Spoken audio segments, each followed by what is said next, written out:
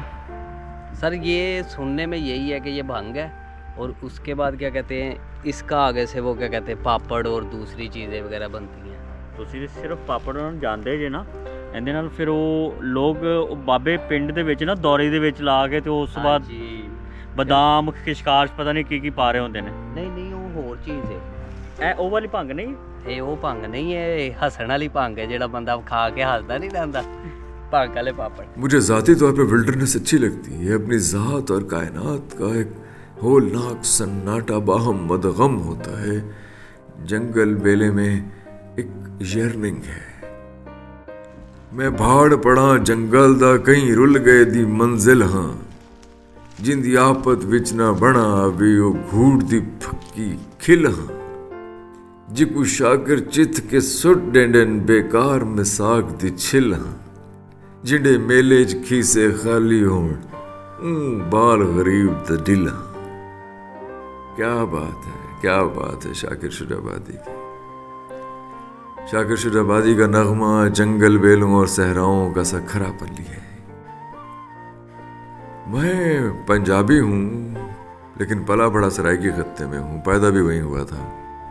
سرائکی بولنا میرے لیے مشکل ہے لیکن سرائکی شعر, سرائکی گیت اور اس میں موجود صحرا کا لوچ روح کو سرشار کرتا ہے. یار ادھر نہ آنا, ادھر مجھے کچھ چیز کاٹ رہی ہے, ادھر نہ آنا. سر یہ مچھر ٹائپ ہے. نہیں مچھر نہیں ہے, کچھ اور ہی ہے, کچھ اور ہی ہے یار. شاکر کا خیال دیکھیے, جنگل میں راستہ بھولنے والے کی منزل ہے, چبا کر پھینکی جانے والی مسواک کا چھلکا. اور کیا خوبصورت خیال ہے, میلے میں خالی جیب گھومنے والے بچے کا دل. ہائے ہائے, واہ واہ, کیا طرز بیان ہے, کیا حساس دل ہے, کیا تشبیہ ہے. تشبیہ کو انگلش میں اینالوجی کہتے ہیں. جڑے میلے وچ کھیسے خالی ہون بال غریب دا دل. بہت خوب. یار یہ بالوں میں کچھ ارے اسی اسنا میں میرے بالوں میں کچھ حشرات گھس گئے ہیں. نہیں یہ مجھے لگتا ہے کانٹے ہیں, گول گول کانٹے ہیں, سر میں چبھ رہے ہیں. ساری شرٹ کانٹوں سے بھر گئی. ہم سمت کا تعین کرنے میں ناکام رہے. بھائی بہت کانٹے ہیں اس جنگل میں. میرے تو سارے کنڈے واڑے جی پاس گئے نا. ویسے یہاں سنبل, سفیدہ, پاپولر کے درخت ہیں اور ہر سال 500 ایکڑ زمین سے درخت کاٹے جاتے ہیں. پھر اس جگہ کی باری 20 برس بعد آتی ہے. جب جیلم میں کوئلہ کی کان دریافت ہوئی تو اس جنگل سے اسٹیم انجن کے لیے لکڑیاں سپلائی ہونا بند ہو گئی تھی. پھر لکڑیاں دوسری ضروریات پوری کرنے میں صرف ہونے لگیں.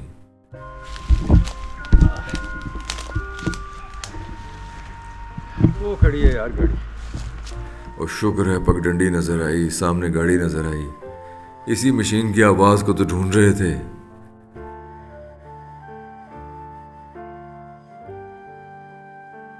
ایسی جگہ نہیں جہاں سے منہ ہاتھ دھو سکے یار. سر وہ شروع میں ایک نلکا دیکھا تھا. بس وہاں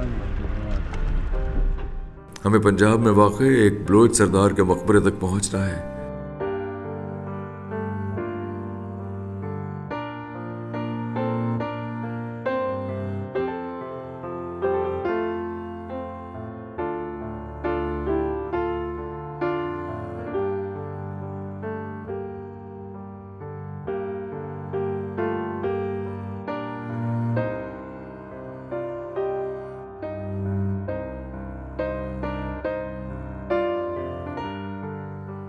راستے میں یہ شہر پڑتا ہے جہاں پھلوں سے لدے ٹھیلے نظر آ رہے ہیں. اس شہر میں ایک قلعہ, پرانا مندر اور گردوارہ ہوا کرتا تھا.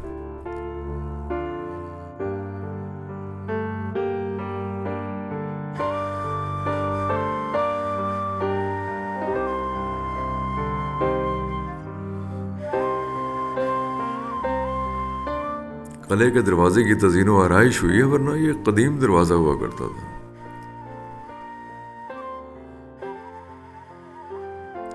اندر اب بھی باریک اینٹوں سے بنی قدیم دیواریں ملتی ہیں.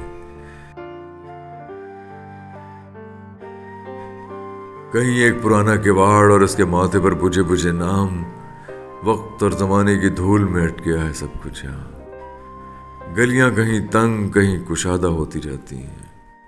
دیواروں کا پلستر اکھڑا ہے تو نانک شاہی اینٹوں سے بنی عمارات واضح ہیں. کچھ عمارتیں شدید زبوں حالی کا شکار ہیں جنہیں اب بھی محفوظ کیا جا سکتا ہے. کاش لوگ یہ سمجھ سکیں کہ پرانی عمارتیں بزرگوں کی طرح ہوتی ہیں, مہرباں آنکھیں اور بے شمار کہانیاں لیے. سانو چھڑ کے نہیں جانا. تے کسی گھر دے اندر چاچا بابا کہہ کے سانو ادھر کرائے گا تین کرنٹ کراواں کرنا تو ہاں صحیح. ذرا تصور کیجئے کہ 2000 پرانے شہر میں کوئی 100 سال سے زیادہ پرانی عمارت ہی نہیں ہے. سب کچھ نیا ہے, اتنا نیا کہ دیکھ کر سر چکرانے لگے. پرانی عمارتیں پرانی اقدار کی طرح ہوتی ہیں جو کسی مقامی علاقے, کلچر اور تہذیب کی سینسیبلٹی بن جاتی ہیں. ہمارا پرائیڈ ہوتی ہیں پرانی عمارتیں, حقیقی پرائیڈ. نئی عمارتیں تو گلوبل کلچر کا حصہ ہیں. آسمان کو چھوتے اسکائی اسکریپرز, ان میں تو بس روب ہے, خست اور اپنائیت نہیں ہے. اپنائیت تو صدیوں سے موجود ہیریٹیج میں ہے. پرانی بلڈنگاں تے سرچ کر رہے ہیں کہ اسی لاہوروں آئے ہیں تے اندروں تھوڑا جہا دیکھنا سی مکان, اگر تہاڈی اجازت ہوئے تے. بیٹے سارے ملنا گھر ہو کے وہ زیادہ دیکھ سکتے ہیں. اگر انہوں کا موبائل نمبر ہے تو اسی کال کر لینے ہیں. نہیں بیٹے میرے تو نہیں آتا موبائل, میں باہر ہے نہیں.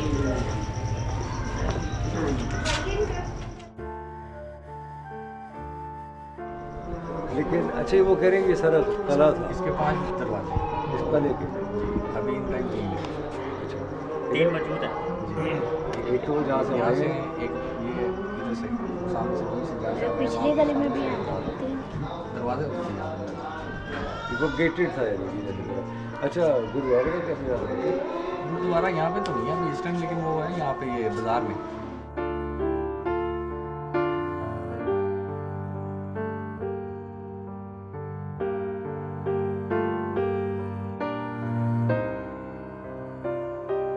ادھر تھا مندر. ہاں جی. تے اندا کوئی واقعہ کوئی نشان وغیرہ بھی ਇੱਥੇ ਕੋਈ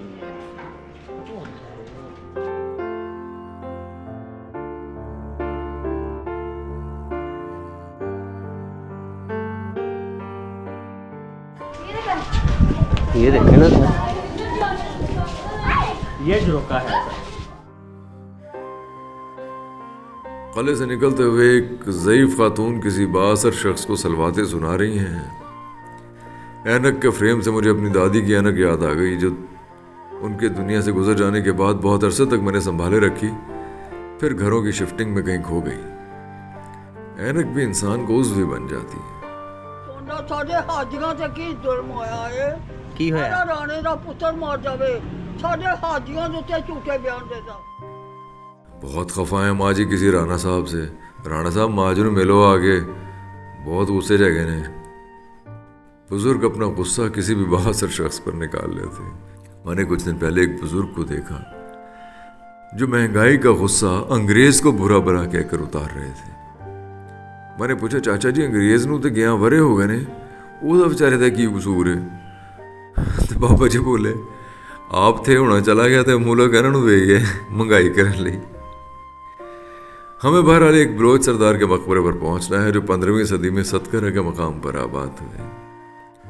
ستگرہ اوکاڑا کے قریب ایک جگہ ہے جس کے بارے میں خیال ہے کہ مغلوں نے بلوچ سردار کو ان کی وفاداری کے بدلے دیا تھا.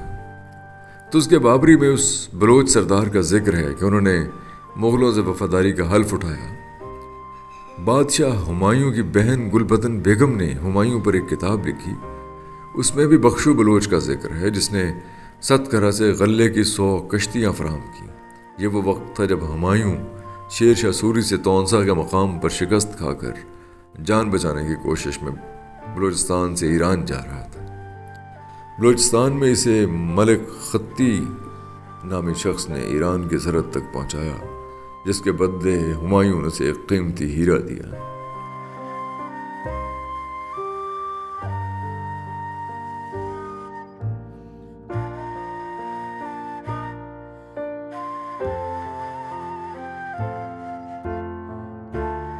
یہ ہے جناب میر چاکر اعظم رند کا مقبرہ. یہ ایک قلعہ ہوا کرتا تھا جس میں ایک گاؤں آباد تھا. میر چاکر رند دراصل میر جلال الدین بلوچ کی لڑی سے ہیں جنہوں نے مکران کے ساحلوں کو بلوچستان کا نام دیا. ویسے تو بلوچ ہزاروں سال سے وہاں آباد تھے، لیکن میر جلال الدین بلوچ اپنے ساتھ منظم سپاہی لے کر گئے اور پورے علاقے پر اپنی بہادری کی دھاک بٹھائی. چاکر ہاں کو اس زمانے چ 40,000 آرم اسلحے والی فوج، جس ٹائم اسلحے کا نام و نشان نہیں سی. چاکر ہاں کو اس ٹائم ہی اسلحے یہ پھر پہلے آئے نا، پہلے ہڑپے اس خیر جنگل نا جی کابرو لوگ آباد آن جہے آدم خور قبائل لوگوں زندہ ہاں جی لوگوں زندہ کھا بھی جانا نہ لٹ بھی لینا. اس قافلے کی شکل سفر ہوتی سن. پھر پہلا قافلے تے حملہ کیا ہڑپے آ کے انہوں کافروں نے ہڑپ غرق ہوا پہ منجو داڑو بناتا سرکار. چاکر خان اپنی بندوقوں کا جواب دینے لگا سرکار نے کہا اسی نال ہے بالا کی سرکار نے گوش تیرے نال نہیں ہونا آپ کا جواب دینا. میر چاکر اعظم نے باقاعدہ طور پر پورے بلوچستان کو پہلی بار اپنی سلطنت بنایا. بہت سے قصوں میں ایک معروف قصہ گوہر نامی خاتون کو پناہ دینے کا ہے، جس پر لاشاری اور رند قبائل جھگڑ پڑے اور لڑائی 30 برس تک چلی، حتیٰ کہ میر چاکر دل برداشتہ ہو کر پنجاب آ گئے. یہ قلعہ کبھی بہت اونچائی پر تھا. اس کے 5 برج تھے جن پر شمعیں جلتی رہتی. دشمن کے حملے کی صورت میں برجوں سے ہی دشمن کی آمد کا پتہ چلتا. یہ ایک قلعہ بند گاؤں ہوا کرتا تھا. میر چاکر اعظم کا دیو ہیکل مجسمہ سامنے ہے. قلعہ کی دیواریں مرمت کی گئی ہیں سر نو.